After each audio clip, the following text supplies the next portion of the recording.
Ukrainian president वोल्डिमॉर Zelensky के तेवर ठंडे पड़ गए हैं। यूक्रेन वॉर अपनी समाप्ति की ओर बढ़ रहा है और रूस इस युद्ध का विजेता बनने वाला है। हाल ही में ज़ेलेंस्की अमेरिका के ओवल ऑफिस में प्रेसिडेंट ट्रंप और वाइस प्रेसिडेंट वांस के साथ बैठे हुए थे।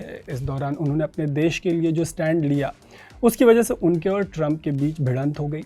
ज़ेलेंस्की ने अमेरिकी मीडिया के सामने ट्रंप को चेतावनी दी कि अभी भले ही अमेरिका को लग रहा हो कि समंदर से घिरे होने और रूस से दूर होने की वजह से अमेरिका बच जाएगा, लेकिन यूरोप से निपटने के बाद रशिया अमेरिका का ही रुख करेगा।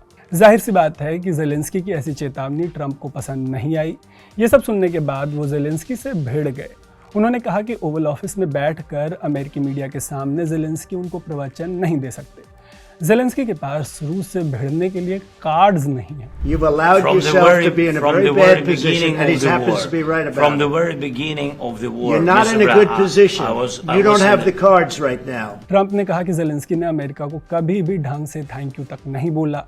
जवाब में ज़ेलेंस्की ने कहा कि वो अमेरिका के शुक्रगुजार हैं, लेकिन अपने देश की ज़मीन और रूस में मौजूद उनके युद्ध बंदियों की कीमत पर वो इस युद्ध को समाप्त नहीं करेंगे। उन्होंने ये भी कहा कि यूरोप में जर्मनी, फ्रांस और ब्रिटेन जैसे देशों की मौजूदगी में रशिया ने यूक्रेन से कई बार सीज़ फायर का करार किया, लेकिन बार बार इसका वायलेशन किया। ये सब कहकर जब वो लौटे तो उन्होंने ये भी कह दिया कि दोनों देशों के बीच युद्ध इतनी जल्दी समाप्त नहीं होने वाला।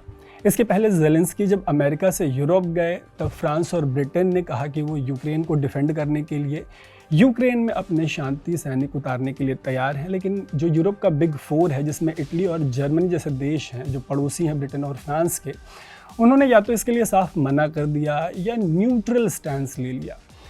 इन सब के बाद ट्रंप ने यूक्रेन को मिलने वाली अमेरिकी मदद बंद कर दी। ऐसा होते ही ज़ेलेंस्की को अपने घुटने मजबूरी में टेकने पड़े। अमेरिका और यूरोप से लाचार होने के बाद ज़ेलेंस्की ने एक ट्वीट किया। इसमें उन्होंने लिखा कि वो हमेशा के लिए शांति स्थापित करने वाली बातचीत के लिए तैयार हैं।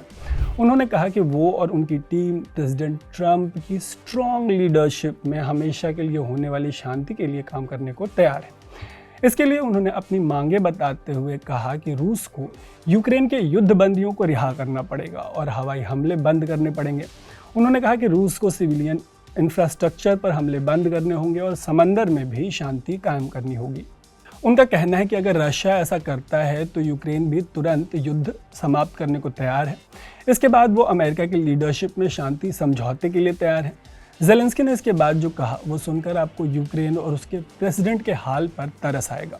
उन्होंने कहा कि यूक्रेन की संप्रभुता और आज़ादी के लिए अमेरिका ने जो भी किया है उन्हें उसकी बहुत कद्र है। ज़ेलेंस्की को ये भी कहना पड़ा कि जब ट्रंप ने अपने पहले टर्म में यूक्रेन को जैवलिन मिसाइल्स दी थी तो इस युद्ध की सूरत बदल गई थी। ये सब ज़ेलेंस्की अपने मन से नहीं कह रहे, इसीलिए आपको उनके ऊपर तरस आ सकता है।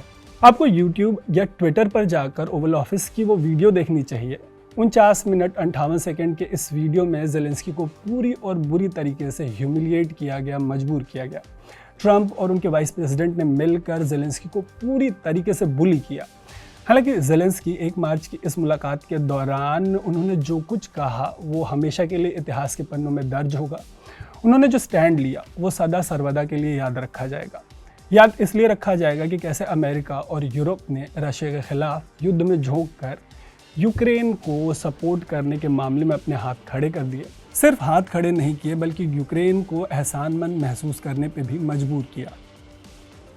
ज़ेलेंस्की के साथ 1 मार्च को जो कुछ भी हुआ और उसके बाद यूरोप और अमेरिका के ड्रामे की वजह से 4 मार्च को मजबूरी में उन्हें जिस तरीके से अपना स्टैंड बदलना पड़ा, इसे इतिहास को याद रखना चाहिए। जो याद नहीं रखेंगे वो अमेरिका और यूरोप के ऊपर फिर से भरोसा करके जंग में कूद जाएंगे और यूक्रेन की तरह करीब 20% ज़मीन, लाखों लोग, हज़ारों युद्धबंदी, किडनैप किए गए बच्चे और $500 बिलियन के बिल को भरने के बाद बर्बाद होकर इससे बाहर निकलेंगे।